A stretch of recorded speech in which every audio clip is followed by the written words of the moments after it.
സഹോദരങ്ങളെ, ഈ യുക്തിവാദം അഥവാ നാസ്തികത എന്താണെന്ന് നമ്മൾ മനസ്സിലാക്കിയിട്ടുണ്ടോ? ഇന്നിവർ ഈ സമൂഹത്തില് യുവതലമുറകളെ, അതായത് വളർന്നു വരുന്ന യുവതലമുറകളെ അങ്ങേയറ്റം അവരെ ഒരു മോശമായ ഒരു വഴിധാരയിലേക്ക് കൊണ്ടുപോകുന്ന ഒരു പ്രവണതയാണ് ഇവർ വെച്ചു പുലർത്തുന്നത്. കുറെ മധ്യവയസ്കന്മാരിങ്ങനെ ഇതിനെക്കുറിച്ച് ഇങ്ങനെ സംസാരിക്കുന്നുണ്ട്. അവർക്ക് ആത്യന്തികമായിട്ടൊരു ലക്ഷ്യമുണ്ട്.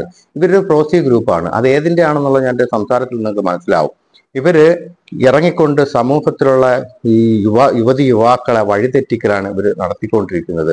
എല്ലാ തരത്തിലുള്ള ചങ്ങലകളെയും വലിച്ചെറിയുക, നിങ്ങൾ ഇഷ്ടത്തിന് തോന്നിവാസം പോലെ ജീവിക്കുക എന്നതാണ് ഇവര് കൊണ്ടുവരുന്ന ഒരു ആദർശം. അതായത് ഒരു തരം അടിമത്തത്തിലേക്ക് സ്വന്തം മസ്തിഷ്ക ഭ്രമം നടത്തിക്കൊണ്ട് അവരെ ഒരു വല്ലാത്ത രേഖയിലേക്ക് നീക്കിക്കൊണ്ടുവരുന്ന ഒരു സംവിധാനമാണ് ഇന്ന് ഈ കോളാമ്പികൾ ചെയ്തുകൊണ്ടിരിക്കുന്നത്. നിങ്ങൾക്ക് മനസ്സിലാകും. കാരണം ഇപ്പം ഞാൻ പറഞ്ഞില്ല, ഒരു പ്രോസി ഗ്രൂപ്പുകളാണ്. എന്തിൻ്റെയാണ്? മുതലാളിത്തത്തിൻ്റെയാണ്. കുത്തക മുതലാളിത്തത്തിന്റെ ഏജന്റുകളാണ് ഇവര്. കാരണം ഇന്ന് ഈ ആഗോളവൽക്കരണം എന്നത് ലോകത്തുള്ള രാജ്യത്തിലും കടന്നു ചെന്നുകൊണ്ട് എല്ലാ ബിസിനസ്സും എല്ലാം ചെയ്യാം എന്നുള്ള ഒരു അവസ്ഥയാണ് ഇന്ന് നമ്മൾ നിലനിൽക്കുന്നത്.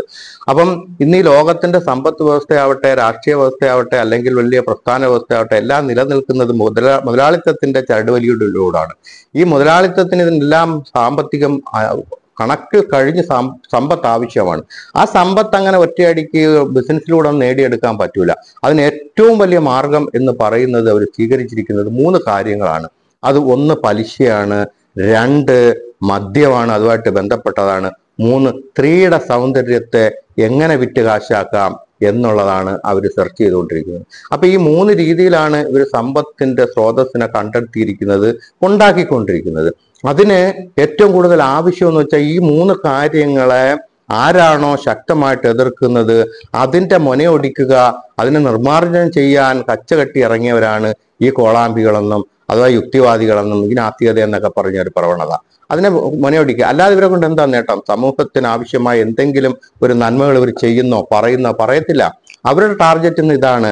അവരുടെ ഈ 3 മുതലാളിത്തത്തിന്റെ 3 സമ്പത്തുണ്ടാക്കുന്ന വ്യവസ്ഥകളെ നശിപ്പിക്കുക എന്നതാണ് അവരുദ്ദേശിക്കുന്ന ഒരു കാര്യങ്ങൾ. അപ്പം അതിന് ഇത് തിരിച്ചറിയണം. ഇന്നത് സമൂഹം തിരിച്ചറിഞ്ഞില്ലെങ്കിൽ വലിയൊരു അപകടത്തിലേക്കാണ് സമൂഹം പോകുന്നത്. വളർന്നു വരുന്ന യുവതലമുറകളെല്ലാം വഴികേടിലാണ് പോകുന്നത്. സ്വന്തം മാതാപിതാക്കൾക്ക് അവരെ നഷ്ടപ്പെടും, അവരെ കിട്ടാനില്ലാത്ത ഒരു അവസ്ഥയിലേക്ക് എത്തിപ്പോവും, ഇന്ന് കാണാൻ പോലും കിട്ടാത്ത അവസ്ഥയിലേക്ക് എത്തി നിൽക്കുകയാണ്. അതിനവർക്ക് ആവശ്യമായിട്ടുള്ള എല്ലാ തിന്മകളും പറഞ്ഞു കൊടുക്കുകയാണ്.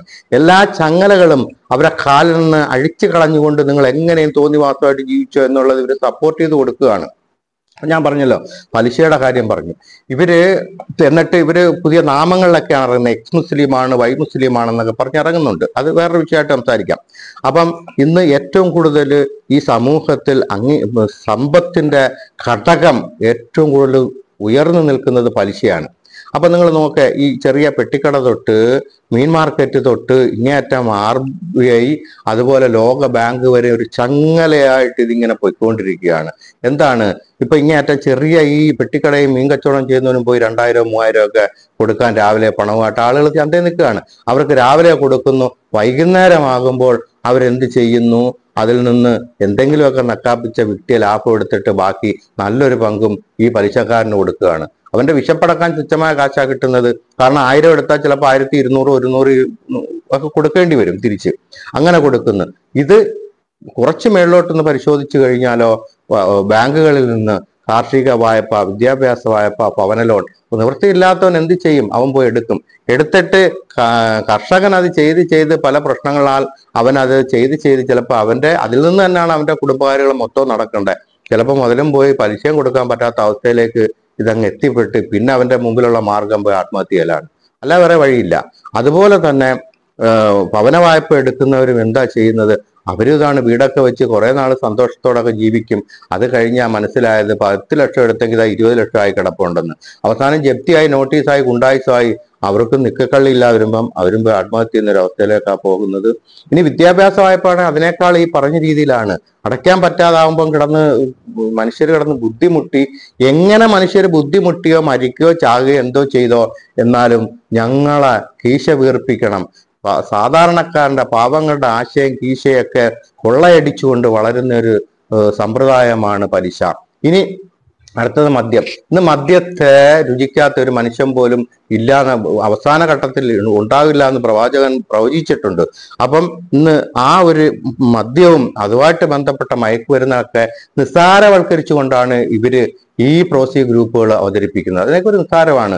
ഇനി ആ ഒരു അവസ്ഥയിലേക്കാണ് അതിനെ കൊണ്ടുപോകുന്നത്. കൂടുതൽ വിശദീകരിക്കാൻ സമയമില്ല, അത് വേറൊരു വീഡിയോയിലാവാം. അപ്പം അങ്ങനെ കൊണ്ടുപോവാം. പിന്നെ അത് കഴിഞ്ഞിട്ടോ സ്ത്രീയുടെ സഹോദരിമാരുടെ നഗ്നതയെ ചൂഷണം ചെയ്തുകൊണ്ട് അതിനെ വിറ്റ് കാശാക്കുന്ന ഒരു അവസ്ഥയിലേക്കാണ് അങ്ങനെ പോകുന്നത്. അത് പല രീതിയിലുണ്ട്. ഒന്ന്, സിനിമ എടുത്തു നോക്കിയാൽ തന്നെ നല്ല നല്ല സ്ത്രീകൾ വരുന്നു, അവരുടെ സമ്മതത്തോടും അല്ലാതെ അവരുടെ ശരീരത്തെ പങ്കുവയ്ക്കുന്നു, സിനിമയിൽ കാണിക്കുന്നു, അത് കാണിച്ചുകൊണ്ട് സമ്പത്തുണ്ടാക്കുന്നു.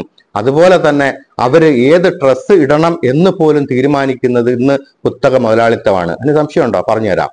ഇവര് കുറെ ഫെമിനിസം എന്നൊക്കെ പറഞ്ഞിറങ്ങിയൊക്കെ സ്വാതന്ത്ര്യം എന്നൊക്കെ പറഞ്ഞ് തെരുവിലേക്ക് കിടന്ന് ബഹളം ഉണ്ടാക്കുന്നത് എന്തിനാണെന്ന് ഞാൻ ചിന്തിക്കുന്നത്. സത്യത്തിൽ ചിരിക്കാനാ തോന്നുന്നത്. കാരണം അവരിന്ന് അവരുടെ നഖത്തിൽ ഏതൊരു കളർ അടിക്കണമെന്ന് തീരുമാനിക്കുന്ന മുതലാളിത്തമാണ്. ആണുങ്ങളാണ് ഇവര്.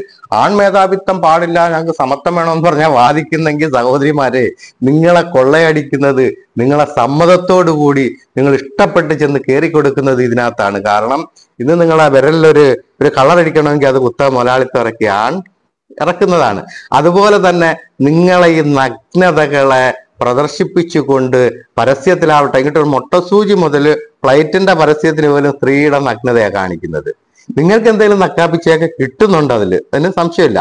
എന്നിട്ട് അതുകൊണ്ട് സമ്പത്തുണ്ടാക്കുന്നവരാ മുതലാളിത്തം. ഇപ്പൊ ഒരു സിനിമ നടിയെന്ന് നോക്കിക്കോ, അവര് ശരീര പ്രദർശനമൊക്കെ നടത്തി ഭയങ്കര സിനിമകളൊക്കെ എടുത്തുകൊണ്ട് അവര് അവസാനം സൗന്ദര്യമൊക്കെ നശിക്കുമ്പോഴത്തേക്ക് അവരെ തിരിഞ്ഞു നോക്കാൻ ആരുമില്ലാത്തൊരവസ്ഥയായി. അപ്പൊ ഇവിടെ നല്ല കാലത്ത് ഇഷ്ടം പോലെ സമ്പത്ത് അവരിൽ നിന്നും ഉണ്ടാക്കിയിട്ടുണ്ട്. പക്ഷെ ഇവർ മോശമായ അവസ്ഥയെ കിടക്കുമ്പോൾ ഒരൊറ്റ എണ്ണം തിരിഞ്ഞു പോകത്തില്ല. എന്താ? അന്നേരം തിരിച്ചും പറയാം, അവള് ശരിയല്ലായിരുന്നു. ഇത് നിങ്ങളെ സമ്മതത്തോടുകൂടി നിങ്ങൾ അനുവദിച്ചു കൊടുക്കുന്ന ഒരു അവസ്ഥയാണ്. എന്നാൽ അവിടെ മറ്റു നടിമാരുണ്ടല്ലോ, മാന്യമായിട്ടും മര്യാദയായിട്ടും വേഷം ധരിച്ച് ഞങ്ങൾക്ക് ഇതേ പറ്റൂ, ഞങ്ങൾക്ക് ഇത് പറയുന്നത് ഞാൻ കേട്ടിട്ടുണ്ട്. ഇപ്പൊ അടുത്ത ഒരു പ്രശ്നത്തിൽ വന്ന് ഒരു ഡ്രസ് കോഡിനെ കുറിച്ചൊരു സംസാരം വന്നു. അപ്പം ഞങ്ങൾക്ക് ഇതേ പറ്റൂ എന്ന് ശക്തമായി പറയുന്ന ഒരുപാട് സഹോദരിമാർ നടികളുണ്ട്. അവർക്ക് തീർച്ചയായിട്ടും അവരെ അവസാനം വരെ അവരെ വാർദ്ധക്യത്തിൽ പോലും ആദരിക്കുന്നവരുണ്ട്, സ്നേഹിക്കുന്നവരുണ്ട്, സന്ദർശിക്കുന്നവരുണ്ട്, എല്ലാവരും ഉണ്ട്. എന്താ കാരണം? സ്വയം മാന്യതയെ തിരിച്ചറിയാൻ പറ്റാത്ത ഒരവസ്ഥയിലേക്കാണ് സഹോദരിമാര്. അവരുടെ സ്വാതന്ത്ര്യം എന്താണെന്ന് ശരിക്കും അവർക്ക് തന്നെ അറിയില്ല. അവര് തെരുവിലൊക്കെ ഇറങ്ങി കിടന്ന് ഇങ്ങനെ സമരം വിളിക്കുന്ന എന്തോ ഒരു സംഭവം പോലെ. പക്ഷെ അവർക്ക് ഇനി അവരെ സ്വന്തം ഇഷ്ടത്തിനൊരു വസ്ത്രം ധരിക്കാൻ അവർക്ക് കഴിയുന്നുണ്ടോ? കഴിയുന്നില്ല. കാരണം എന്താ? അവരെ എവിടൊക്കെ കാണിക്കണം, എവിടൊക്കെ കാണിക്കണ്ട, ഏത് മുഴപ്പും തുടിപ്പും ഒക്കെ കാണിക്കണമെന്ന് തീരുമാനിക്കുന്നത് കുത്തക മുതലാളിത്തമാണ്. അവരൊരു ഡ്രസ്സ് ഡിസൈൻ ചെയ്യുന്നു, അതിങ്ങനെ ഇറക്കുന്നു, എന്നിട്ട് അവരൊരു മോഡലിനെ ഇട്ട് അങ്ങോട്ടും ഇങ്ങോട്ടും ഇങ്ങനെ തുള്ളിച്ച് കാണിക്കുന്നു. ഇത് ഇറങ്ങുമ്പോൾ ഇത് തന്നെ എല്ലാവരും അങ്ങോട്ട് വാങ്ങിയിടുക. ഇത് ഇവരിഷ്ടത്തിനാണോ ഇടുന്നത്? അവരെ സ്വാതന്ത്ര്യത്തിനല്ല, അവരെ മൗലികാവകാശത്തിനല്ല അവർ ചെയ്യുന്നത്. ഈ കുത്തക മുതലാളിത്തത്തിന്റെ മൗലിക അവകാശത്തെയാണ് ഇവർ അംഗീകരിച്ചു കൊടുക്കുന്നത്. എന്നിട്ട് ഞങ്ങൾക്ക് സ്വാതന്ത്ര്യം ഇല്ല എന്ന് പറയുന്നതിനകത്ത് എന്തർത്ഥമുള്ളത്? പിന്നെന്താ അവിടെ സംഭവിക്കുന്നത്? നോക്ക് നിങ്ങൾ, ഇന്നൊരു ആണും പെണ്ണും ഒരു ട്രെയിനിൽ വെച്ചോ ബസ്സിൽ വെച്ചോ പാർക്കിൽ വെച്ചോ കാണുന്നു. രാവിലെ 10 മണിക്ക് കണ്ടെന്ന് വെച്ചോ, 10 മണിക്ക് കണ്ടു കഴിഞ്ഞാൽ 10:10 ആകുമ്പോൾ എന്തായി? ഫോൺ നമ്പർ കൈമാറി. 10:30 ആകുമ്പോൾ ചാറ്റിങ്ങും ചീറ്റിങ്ങും തുടങ്ങിയിട്ടുണ്ട്. പിന്നെ അത് കഴിഞ്ഞിട്ടൊരു 11 മണിയാകുമ്പോൾ നമുക്ക് കാണാൻ തോളെ കയറ്റുകൊണ്ട് ഇങ്ങനെ കറങ്ങി നടക്കുന്നത്. എന്നിട്ടോ ഇതിങ്ങനെ പോകും. അവസാനം പുരുഷൻ എന്ന് പറയുന്നത് ഇതൊക്കെ കിട്ടുന്ന സന്ദർഭത്തേക്ക് മുതലാക്കാൻ വേണ്ടി നടക്കുന്നവനാണ്. അപ്പം ഇപ്പൊ സ്ത്രീകളും മോശമല്ല, അത് പറയാം. അപ്പം 10-11 മണിയാകുമ്പോൾ തോളെ കയറ്റി നടക്കുന്നത്. പിന്നെ അത് കഴിഞ്ഞ് ലോഡ്ജായി, കറക്കമായി, ഞങ്ങൾ ഇഷ്ടമായി, മാതാപിതാക്കളെയൊക്കെ ചവിട്ടിത്തള്ളി, സമൂഹത്തെയൊക്കെ ചവിട്ടിത്തള്ളി, എല്ലാം കളഞ്ഞുകൊണ്ട് നടക്കുന്നത്. അവസാനം 1-1.5 വർഷം കഴിയുമ്പോഴത്തേക്ക് കാണാം, ഒന്നീ ഈ പെണ്ണ് എവിടെയെങ്കിലും മരിച്ചതായിട്ട് കാണാം, അല്ലെന്നുണ്ടെങ്കിൽ ആത്മഹത്യ ചെയ്തതായിട്ട് അറിയാം, അല്ലെന്നുണ്ടെങ്കിൽ പോലീസ് സ്റ്റേഷന്റെ വരാന്തേ, കോടതി വരാന്തേ ഈ അവസ്ഥയിലോട്ടാണ് എന്നെത്തുന്നത്. കാരണം എന്താ? എന്നെ പീഡിപ്പിച്ചു, 2 വർഷം കൊണ്ട് എന്നെ പീഡിപ്പിച്ചു, ഇതാ മുങ്ങിയിരിക്കുന്നെന്ന് പറയും. അപ്പൊ 2 വർഷം വരെ പീഡിപ്പിച്ചിട്ടും അറിഞ്ഞില്ല. 2ാമത്തെ വർഷം അവസാനത്തെ പീഡനമാണ് മനസ്സിലായത് പീഡിപ്പിപ്പാന്ന്. 2 വർഷമുള്ള പീഡിപ്പിപ്പിനെ കുറിച്ച് മനസ്സിലായില്ല. ഇനി ഇത് ആണുങ്ങളെ ചെയ്യുന്ന ഒരു രീതി. ഇനി സ്ത്രീകളും മോശമല്ല, അവരും ഇങ്ങനെ കൂടെ നടന്നും കൊണ്ട് അവർ അവസാനം മടുക്കുമ്പോഴത്തേക്ക് സൈനൈഡ് പണി ചെയ്യുന്നുണ്ട്, കഷായ പണി ചെയ്യുന്നുണ്ട്, പിന്നെ ജ്യൂസ് പണി ചെയ്യുന്നുണ്ട്, അവരാ കഴിയുന്ന അവരും ചെയ്യുന്നുണ്ട്. സത്യത്തിൽ ഇത് എവിടാണ് സ്വാതന്ത്ര്യം ഇല്ലായ്മ? നമ്മുടെ സ്വാതന്ത്ര്യം നമുക്ക് നന്നായിട്ട് ജീവിക്കാനും നമ്മുടെ ഇഷ്ടത്തിന് ജീവിക്കാനൊക്കെ ഇവിടെ അനുവദിക്കുന്നുണ്ട്. പക്ഷേ എന്തുകൊണ്ടാണ് നമുക്ക് പറ്റുന്ന പിഴകെന്ന് വെച്ച് കഴിഞ്ഞാൽ ഇത്തരത്തിലുള്ള സയനിസ്റ്റു ഇത്തരത്തിലുള്ള നാസ്തികതയെ പിൻപറ്റുന്നു, അവരെ നമ്മളെ ഗുരുക്കന്മാരായിട്ട് ഏറ്റെടുക്കുന്നു എന്നത് മാത്രമാണ് നിങ്ങൾക്ക് സംഭവിക്കുന്നത്. നിങ്ങളുടെ സഹോദരങ്ങളുടെ മസ്തിഷ്കത്തെ പണയം വെക്കുകയാണ് ഈ ക്ഷുദ്രജീവികളുടെ കാൽ കീഴിൽ. അതാണ് ഇവിടെ സംഭവിക്കുന്നത്. എന്നിട്ട് ഇവര് വളരെ ഗുണകാംക്ഷിയായിട്ടാണ് വരുന്നത്. കാരണം ഇനി ഇവർ അജണ്ട എന്താണ്? ഇത്തരത്തിലുള്ള അധർമ്മങ്ങളെ ആരൊക്കെയാണോ എതിർക്കുന്നത് അതിന്റെ മുനയൊടിക്കുക എന്നതാണ് ഇവർ ആത്യന്തികമായിട്ടുള്ള ലക്ഷ്യം. ഒന്നാമത്തെ കാര്യമായിട്ട് പലിശയെക്കുറിച്ചും മദ്യത്തെക്കുറിച്ചും സ്ത്രീ സ്വാതന്ത്ര്യത്തെക്കുറിച്ചും സംസാരിച്ചത് പരിശുദ്ധ ഖുർആനാണ്, ഇസ്ലാം മതമാണെന്ന് ഇവന്മാർക്ക് നന്നായിട്ടറിയാം, ഒരു സംശയമില്ല. അതുകൊണ്ട് എന്താണ് ഇവന്മാര് കടന്നുകൂടിയത്? അങ്ങേയറ്റം ഇസ്ലാമിന്റെ ഈ നിയമങ്ങളെ. കാരണം പലിശയെക്കുറിച്ച് പടച്ചതമ്പുരാൻ പറഞ്ഞത് ഇത് വാങ്ങുന്നവനും കൊടുക്കുന്നവനും കൂട്ടുനിൽക്കുന്നവനും കണക്കെഴുതുന്നവനും ഇതിനെ ചൂണ്ടിക്കാണിച്ചു കൊടുക്കുന്നവനും തുല്യ ശിക്ഷയാണെന്ന് പറഞ്ഞു. കാര്യം ഇത് ചൂണ്ടിക്കാണിച്ചു കൊടുക്കുന്നവനെ കുറിച്ച്, ഇതിനൊന്ന് കൂട്ടുനിൽക്കുന്നവനെ കുറിച്ച് പറഞ്ഞത്, അവന്റെ ശിക്ഷയെക്കുറിച്ച് പറഞ്ഞത്, അവൻ ചെയ്യുന്ന പാപം എന്താണെന്ന് അറിയാമോ? സ്വന്തം മാതാവിനെ വ്യവചരിക്കുന്നതിന് തുല്യമാണ് ഇത് എന്നാണ് പറഞ്ഞത്. ഇവൻ ഈ കൂട്ടുനിന്നാൽ പോലും അത്രയ്ക്ക് ഗൗരവമുള്ളതാണ് പലിശ. അത് നിന്റെ ആശയം ഗീശയം കൊള്ളയടിച്ച് നിന്റെ ദൈവം തന്ന ആയസ്സിനെ എത്തിക്കാതെ പോലും നീ ഈ നാടിൽ നിന്ന് വിട പറയേണ്ടി വരും. അതാണ് ഈ പലിശയായിട്ട് ബന്ധപ്പെട്ട് കഴിഞ്ഞാൽ രക്ഷപ്പെടില്ല എന്നുള്ള 100% ഉറപ്പാണ്. അല്ലെങ്കിൽ പരിശോധിച്ച് നോക്കുക, നിങ്ങൾ രക്ഷപ്പെടില്ല. അതൊരു വിപത്താണ്, സമൂഹത്തെ കാർന്ന് തിരുന്ന ഒരു ക്യാൻസർ രോഗമാണ് പലിശയെന്ന് ഖുർആൻ പറഞ്ഞു. അപ്പം ഈ യുക്തിവാദികൾക്ക് ആദ്യം അടക്കേണ്ടത് ഖുർആന്റെ ഈ വചനങ്ങളെയാണ്, ഖുർആന്റെ ഈ ആദർശത്തെയാണ്, ഈ സംസ്കാരത്തെയാണ്. പിന്നെയോ മദ്യത്തെക്കുറിച്ച് പറഞ്ഞിടത്തും പറഞ്ഞ് അന്ത്യനാളെത്തി വരുമ്പോൾ ഒരു തുള്ളി പോലും ഉപയോഗിക്കാത്തൊരു മനുഷ്യനും കാണത്തില്ല എന്ന് പറഞ്ഞു. അതിൽ ഒരു വിഭാഗം വിശ്വാസികൾ ഒഴികെ ബാക്കി എല്ലാവരും മദ്യത്തെ ആഗ്രഹിക്കുന്നവരാണ്. അവരതിലേക്ക് പോകും, അത് നിങ്ങളെ നശിപ്പിക്കും, നിങ്ങളെ ശുദ്ധമായ ദൈവം തന്ന ശരീരത്തെയും മനസ്സിനെയും സംസ്കാരത്തെയും നശിപ്പിക്കും എന്ന് പറഞ്ഞ് അതിൽ നിന്ന് വിട്ടു നിൽക്കാൻ പറഞ്ഞു. അതിനെയും ഈ നാസ്തികത കണ്ടത് പരിശുദ്ധ ഖുർആനിലാണ് ഇത്ര കൃത്യമായിട്ട്. അതുകൊണ്ട് അതിനെ തകർക്കണം. സ്ത്രീയെക്കുറിച്ച് പറഞ്ഞത് പെണ്ണെ നിന്റെ അവകാശത്തെ നിനക്ക് വകവെച്ച് തന്നിരിക്കുന്നു, നിനക്ക് ഏത് വസ്ത്രം ഇടാനുള്ള സ്വാതന്ത്ര്യം നിനക്ക് തന്നിരിക്കുന്നു. എന്താ കാരണം? നീ മറ്റുള്ളവരുടെ ജാടയിലേക്കും മറ്റുള്ളവരുടെ ചിന്തയിലേക്ക് നീ പോകരുത്. നിന്റെ ചിന്ത കൊണ്ട് നീ ചിന്തിക്കുക. കാരണം നിന്റെ സൗന്ദര്യത്തെ നീ പ്രദർശിപ്പിക്കേണ്ടത് ആരുടെ മുമ്പിലാണെന്നും വ്യക്തമായിട്ട് പറഞ്ഞു തരുന്നു. നിന്റെ ജീവിതം കൊണ്ട് തീർച്ചയായിട്ടും സ്ത്രീയുടെയും പുരുഷന്റെയും ജീവിതത്തിനും 2 വ്യത്യാസമുണ്ട്. അത് തർക്കിച്ചിട്ടൊന്നും കാര്യമില്ല. പുരുഷനേക്കാളും കൂടുതൽ പ്രയാസങ്ങളും ബുദ്ധിമുട്ടുകളും ഒക്കെ സ്ത്രീയുടെ ജീവിതത്തിൽ സംഭവിച്ചുകൊണ്ടിരിക്കും. അതുകൊണ്ട് എന്താ പറയുന്നത്? നിന്റെ മരണം വരെയും താങ്ങും തണലുമായിട്ട് നിൽക്കാമെന്ന് 4 ആളുടെ മുമ്പിൽ, നിന്റെ മാതാപിതാക്കളുടെ മുന്നിൽ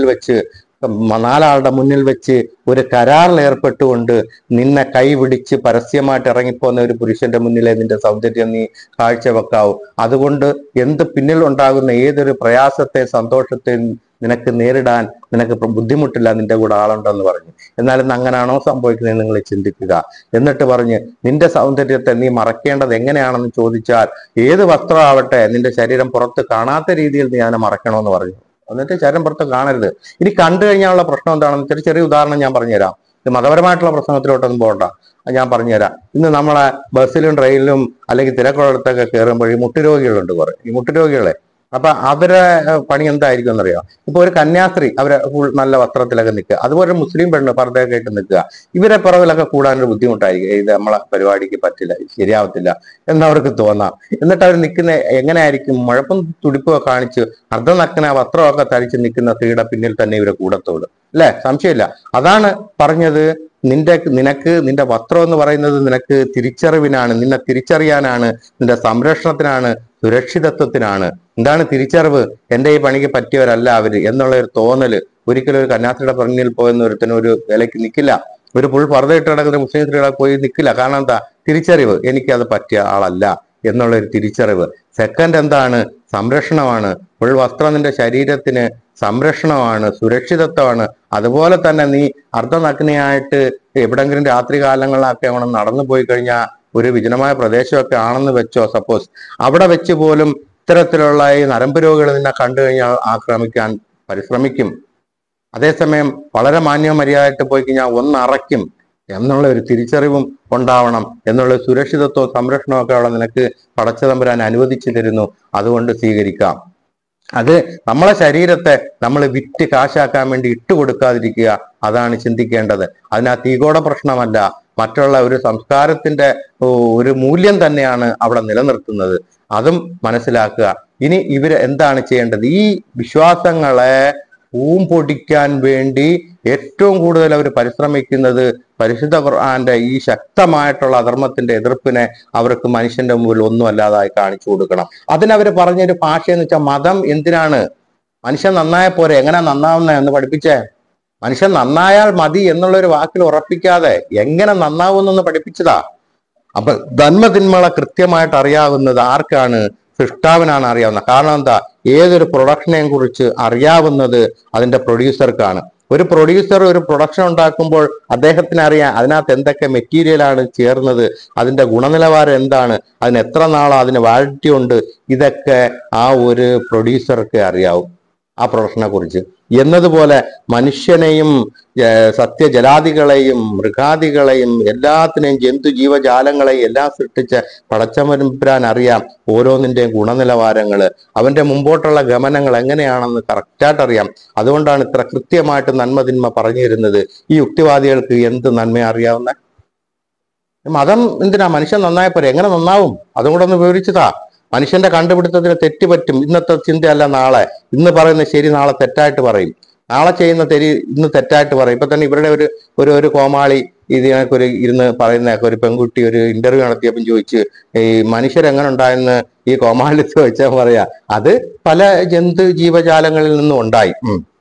ആദ്യത്തെ ഡാർവിൻ സിദ്ധാന്തമൊക്കെ അങ്ങോട്ട് മാറി, കാരണം കുരങ്ങിൽ നിന്നായിരുന്നു. ആ കുരങ്ങിന്റെ ഒക്കെ ഇപ്പം മാറിയപ്പോ ആരും കുരങ്ങി പിടിക്കാറില്ല. അപ്പൊ ഇയാൾക്ക് പറയാനുള്ള മറുപടി എന്താ? അത് പല ജീവികളിൽ നിന്നാ. ഏത് ജീവികളിൽ നിന്നാ ഉണ്ടായത് എന്ന് പറഞ്ഞ, ഏത് ജീവികളിൽ നിന്നാ മനുഷ്യനുണ്ടായത്? അപ്പൊ ഇവർക്ക് ഒന്നിനെ കുറിച്ചും ഒരു അറിവുമില്ല, ഒരു വിവരവും ഇല്ല. ഇവരാകത്തുക എന്ന് വെച്ചാൽ ഈ മുതലാളിത്തത്തിന്റെ ശമ്പളം പറ്റിക്കൊണ്ട് ഇത്തരത്തിലുള്ള ദർശനങ്ങളെ, സംസ്കാര ദർശനങ്ങളെ മുനയൊടിക്കുക എന്ന് ഞാൻ പറഞ്ഞപ്പോൾ, ഇന്ത്യ അസ്വാതന്ത്ര്യത്തിന്റെ ചങ്ങലകളിൽ വീണ് കൈകാലുകൾ അടിച്ചപ്പോ ഇന്ത്യയെ രക്ഷിക്കാനായിട്ട് ഒരുപാട് മനുഷ്യര്, നല്ലവരായ മഹത്തുക്കൾ, സ്വാതന്ത്ര്യ സമര സേനാനികളെന്ന് നമ്മൾ പറയാം, അവര് അഹോരാത്രം പരിശ്രമിച്ചപ്പോൾ നമുക്ക് സ്വാതന്ത്ര്യം കിട്ടി. അതിൽ ഒന്നാമതായിട്ട് മുന്നിൽ നിന്നത് ഗാന്ധിജിയാണ്. മഹാത്മാഗാന്ധിജിയുടെ പേര് കേൾക്കുമ്പോൾ തന്നെ നമുക്ക് ഒരു ആവേശമാണ്, സന്തോഷമാണ്. അദ്ദേഹത്തെ കുറിച്ച് ആരെങ്കിലും തെറി പറഞ്ഞു കഴിഞ്ഞാൽ ഒരു രാജ്യസ്നേഹി, ജനാധിപത്യ സ്നേഹി അത് കേട്ടു നിൽക്കുക, അവർ പ്രതികരിക്കും. അപ്പം ഇങ്ങനെയാണെന്നുണ്ടെങ്കിൽ ലോകത്തിന്റെ രക്ഷയ്ക്ക് വേണ്ടി പ്രപഞ്ച സൃഷ്ടാവ് നിയോഗിച്ച ആ പ്രവാചകന്റെ ദർശനങ്ങളെ മോശപ്പെടുത്തിക്കൊണ്ട് ആ പ്രവാചകനെ പച്ചയ്ക്ക് മീഡിയയിൽ വന്നിരുന്ന് ചീത്ത പറയുകയും ചെയ്യുന്ന ഇവരെ എങ്ങനെയാണ് ഇവരെ നേരിടുക? അപ്പം ഇവിടെ മുസ്ലിങ്ങൾ എന്ന് പറയുമ്പോൾ വിശ്വാസികൾക്ക് അങ്ങേയറ്റം വേദന ഉണ്ടാവും. അതുപോലെ തന്നെ ഇനി വിശ്വാസം അല്ലാത്തൊരു മുസ്ലിം തന്നെ ആകട്ടെ, നിസ്കരിക്കാത്തയും ഒന്നും ചെയ്യാത്തൊരു മുസ്ലിം ആണെങ്കിൽ പോലും പ്രവാചകനെ കുറിച്ചൊക്കെ പറയുമ്പോൾ അവർക്ക് പെട്ടെന്ന് അവരുടെ രക്തം തിളയ്ക്കുന്ന ഒരു അവസ്ഥ വരും. അങ്ങനെ ആ തിളപ്പാണ് ഇവർക്ക് ആവശ്യവും. കാരണം എന്താ? മീഡിയയിൽ അവരെ തെറി പറഞ്ഞാൽ അവരതിനെ കാശായിട്ട് മാറ്റുകയാണ്, അവരെ പണമായിട്ട് മാറ്റുക. മുതലാളിത്തത്തിൽ നിന്ന് പങ്കുപറ്റുന്ന സമ്പത്തൊന്ന്. ഇനി അതുപോലെ തന്നെ ഈ ഇവരെ തെറി പറഞ്ഞാലും അതിനെ സമ്പത്തായിട്ട് മാറ്റുകയാണ്. അതുകൊണ്ട് സഹോദരങ്ങളെ, ഒരു കാരണവശാലും ഇവരുടെ ഈ വീഡിയോയിൽ വരുന്ന ഒന്നിനെ കാണാതിരിക്കുക, തൊടാതിരിക്കുക, അങ്ങ് വിട്ടുകളയുക. അങ്ങനെ ഇവരെ റേറ്റിംഗ് കുറയുമ്പോൾ ഇവർ കുറേയൊക്കെ അങ്ങ് ഒതുങ്ങും. ഇതേ അല്ലാതെ ഇവര് സംസ്കാരം എന്ന് പറയുന്നതൊന്നും ഇവർക്കില്ല. ഇന്നിപ്പോ നോക്കട്ടെ, ഈ നമ്മളെ ഇന്ത്യ മഹാരാജ്യത്ത് എന്തൊക്കെ ദുരിതങ്ങൾ വന്ന്, ഇപ്പൊ സുനാമി വന്ന്, പിന്നെ അതുപോലെ തന്നെ ഉരുൾപൊട്ടൽ വന്ന്, എന്താണ് ഇവരുടെ ഭാഗമായിട്ട് ഇവരുടെ സംഘടന, അല്ലെങ്കിൽ ഇവരെന്ത് കൈ കൊടുത്ത് മനുഷ്യന്? ഇന്ന് നീറുന്ന 100 പ്രശ്നങ്ങളുമായിട്ട് മനുഷ്യരിങ്ങനെ കിടന്ന് ബുദ്ധിമുട്ടിയപ്പോൾ സർക്കാരുണ്ടായിരുന്നു, എല്ലാ മതേതര മനുഷ്യ സ്നേഹികളും ഉണ്ടായിരുന്നു, എല്ലാ വിഭാഗത്തിലുള്ള മനുഷ്യ സ്നേഹികളും ഉണ്ടായിരുന്നു. അവരവരാ കഴിയാവുന്ന രീതിയിലൊക്കെ അവരെന്ത് ചെയ്ത് അതിന് പറ്റുന്ന രീതിയിൽ അവർ സഹായിച്ചു. അവരെ ശരീരം കൊണ്ടും സമ്പത്ത് കൊണ്ടും അവരെ സമയം കൊണ്ടും അവരതിനെ സഹായിച്ചു. ഇവന്മാരെന്ത് ചെയ്ത് മാറി നിന്ന് നോക്കി നിന്ന് ചിരിച്ചുകൊണ്ട് കുറ്റം പറയുന്ന ഒരു കോമാളികളല്ലാതെ ഇവരെന്താണ് അതിനു വേണ്ടി ചെയ്തത്? ഈ യുക്തിവാദികളെ തിരിച്ചറിയണം, ഇവരെ കല്ലെറിയണം. ഇല്ലെങ്കിൽ നമുക്ക് നഷ്ടപ്പെടുന്നത് എന്താണ്? ഒരു വളർന്നു വരുന്ന നല്ലൊരു സമൂഹമാണ് നഷ്ടപ്പെടുന്നത്. യുവതലമുറയാണ് ഇവർ നശിപ്പിക്കുന്നത്. മതം വേണ്ട, വലിച്ചെറിയൂ. ഒന്നാമതായിട്ട് മാതാപിതാക്കൾക്ക് എതിരാക്കുക. 18 വയസ്സ് കഴിഞ്ഞാൽ ഞങ്ങൾ ഇഷ്ടത്തിന് ജീവിക്കും. എന്താ? മാതാവിനെയും സഹോദരിയെയും ഭാര്യയെയും മക്കളെയും പെൺമക്കളെയും പോലും അവർക്ക് സമ്മതമാണെങ്കിൽ എന്തും ചെയ്യാമെന്ന് പറഞ്ഞു നടക്കുന്ന ഒരു സംസ്കാരമാണ് ഇവന്മാര്. ഈ സമൂഹത്തിലെ പുഴുക്കുത്താണ് ഇവന്മാര്. അവന്മാരെ തിരിച്ചറിയേണ്ടത് ധാർമ്മിക മൂല്യമുള്ളവരുടെ ആവശ്യമാണ്. ഇവന്മാര് പറഞ്ഞിറങ്ങുന്ന എന്താ, അധികം ഉള്ളപ്പോ ഒരു പുതിയൊരു കോഡുണ്ട്, എന്താ, ഞങ്ങൾ എക്സ് മുസ്ലിങ്ങളാണ്. എന്ത് എക്സ് മുസ്ലിം? എക്സ് അല്ല, ഡബ്ല്യു. ഇവര് പ്രവാചകന്റെ കാലത്ത് ഒരു ചരിത്രമാണ് ഞാൻ ഓർക്കുന്നത്. എന്താണ്, പ്രവാചകന്റെ കാലത്ത് ജൂതന്മാര് കടന്നുകൂടും. പ്രവാചകനോട് രാവിലെ വന്നിട്ട് പറയും, പ്രവാചകരെ ഞങ്ങള് മുസ്ലാം മതം സ്വീകരിക്കാൻ വന്നവരാണ്, ഞങ്ങൾക്ക് ഇഷ്ടമാണെന്ന് പറഞ്ഞു കൂടും. പ്രവാചകൻ അവർക്ക് എന്ത് ചെയ്യും? കലിമയൊക്കെ വേദമൊക്കെ ചൊല്ലിക്കൊടുത്ത് അവരെ കൂടെ കൂട്ടും. വൈകുന്നേരമാകുമ്പോൾ അവരുടെ സങ്കേതത്തിലേക്ക് തിരിച്ചു പോകും. തിരിച്ചു ചെന്നിട്ട് അവിടെ ചെന്നിട്ട് പറയും, ഞങ്ങൾ ഇസ്ലാമിന്റെ കൂടെ കൂടി കുറെ നാളൊക്കെ ഇപ്പൊ ജീവിച്ചിട്ട് വരിക. ഉള്ളിൽ ചെന്നപ്പോഴേ അതിന്റെ കഥ അറിയുന്നത്. വളരെ മോശമാണെന്ന് പറഞ്ഞാൽ അങ്ങേയറ്റം മോശത്തരം പറഞ്ഞു വരുത്തുന്ന ഒരു സ്വഭാവമാണ്. പടച്ചതുപോലെ പ്രവാചകൻ അറിയിപ്പ് കൊടുത്ത് ഒരു മുനാഫിക്കുകളാണ്. മുനാഫിക്കുകളുടെ 3 ലക്ഷണത്തെ കുറിച്ച് പറഞ്ഞ്, ഒന്ന്, അവര് കരാർ ലംഘിക്കുന്നവരാണ്. അവരൊരു കരാറിൽ ഏർപ്പെട്ടാൽ ആ കരാർ ഏർപ്പെട്ട് കഴിഞ്ഞാൽ അവരത് പാലിക്കില്ല, അവരതിൽ നിന്ന് പിന്മാറും. അതുപോലെ തന്നെ ഇവര് കള്ളം പറയും, ധാരാളമായിട്ട്, ഭയങ്കരമായിട്ട് ഇവർ കള്ളം പറയും. അതുപോലെ തന്നെ ഇവരെ വിശ്വസിച്ചാൽ ഇവർ വഞ്ചിച്ചിരിക്കും. ഈ 3 കാര്യം ഇവർ ചെയ്തിരിക്കും. പ്രവാചകനോട് പറഞ്ഞ് സൂക്ഷിക്കുക, അങ്ങനെയുള്ളവരായവരെന്ന് പറഞ്ഞ്. ഇന്നും നമ്മളത് കാണുകയാണ്. സമൂഹത്തിൽ നടത്തുന്ന ഘോരമായ യുദ്ധങ്ങളിലൊക്കെ അത് നമ്മൾ അനുഭവിക്കുകയാണത്, ഇവരുടെ ഈ സ്വഭാവ രീതികൾ. അതുകൊണ്ട് ഈ ജൂതന്മാരുടെ ഒരു വിഭാഗമാണ് ഇവന്മാര്. ഇവരെ തിരിച്ചറിയണം. തിരിച്ചറിഞ്ഞുകൊണ്ട് ഇവരെ ഒറ്റപ്പെടുത്തേണ്ടത് സമൂഹത്തിന്റെ നല്ലൊരു ഭാവിയുടെ വളർച്ചയ്ക്ക് അത് ഉപകരിക്കും. ഇവരെ കൊണ്ട് സമൂഹത്തിന് ഒരു ഗുണവുമില്ല, നാശമല്ലാതെ തിരിച്ചറിയുക. ഇവരെ കല്ലെറിയണം. ഇവരെ വീഡിയോകളൊന്നും ആരും, ധർമ്മബോധമുള്ളവരാരും കാണുവാൻ പോലും നിൽക്കരുത്, തട്ടിക്കളയണം ഇവരെയൊക്കെ. ഞാനൊരു സമയത്ത് ഒരുപാട് കണ്ട് ഇവർക്ക് മറുപടി എഴുതി. പക്ഷെ എനിക്ക് മനസ്സിലായി, നമ്മളെ മറുപടി പോലും ഇവർ ഗുണമാക്കി എടുക്കുകയാണെന്ന്. അതുകൊണ്ട് വിട്ടുകളയണം ഇവരെ. സമൂഹം തിരിച്ചറിയണം. ഇനി ഒരു വീഡിയോ, ഇതിനെക്കുറിച്ച് ഒരുപാട് വിശദീകരിക്കാനുള്ള സമയമില്ല. അതുകൊണ്ട് വേറൊരു വീഡിയോ ആയിട്ട് ഇനി കാണാം. നിങ്ങൾ ആദ്യമായിട്ട് കാണുന്നവരാണ്, സബ്സ്ക്രൈബ് ചെയ്യണം. അതുകൊണ്ട് ഒരുപാട് ഗുണമുണ്ടെന്ന് തോന്നിക്കഴിഞ്ഞാൽ വീണ്ടും നിങ്ങൾക്ക് അത് കാണുകയും ചെയ്യാം. ബെല്ലൈക്കണും കൊണ്ട് അടിക്കുക. ഓക്കെ, ഇതിനെക്കുറിച്ച് ഇത്രേ പറയാനുള്ളൂ. കൂടുതൽ നിങ്ങൾ ചിന്തിക്കുക.